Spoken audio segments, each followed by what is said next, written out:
Nasa bilangguan man sila, pero di nawawala ang kanilang karapatang bumoto.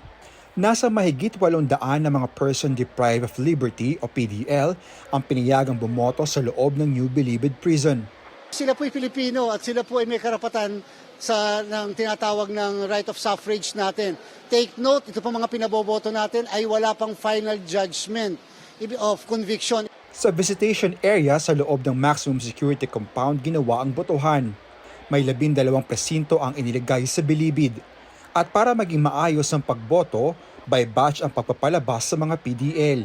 Gaya sa karaniwang manual na botohan, isinusulat nila ang pangalan ng kanilang iboboto sa balota.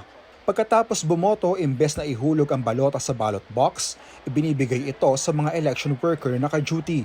Ito turn over ang mga balota sa mga paaralan na kabilang ang kanilang presinto para sa bilangan.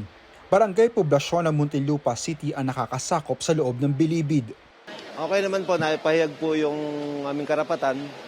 Nakagawa po kami ng mabuti.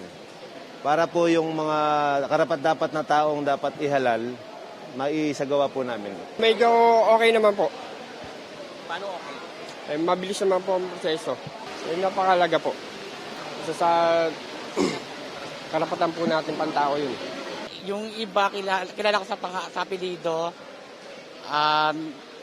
yung iba naman, parang na lang, clueless na lang ako. Parang kung pipiling ko lang na magdadala ng maganda sa natin, ekonomiya sa bayan natin, sa bayan.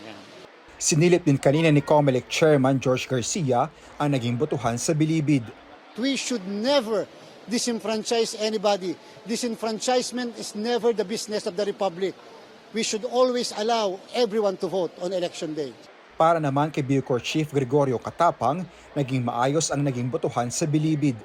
Kasi nag-simulation kami, nagpa-registration kami nung last February. So nagpapasalamat po kami kay Chairman sa lahat ng ginawa po ng COMELEC para maayos itong ating very smooth so far.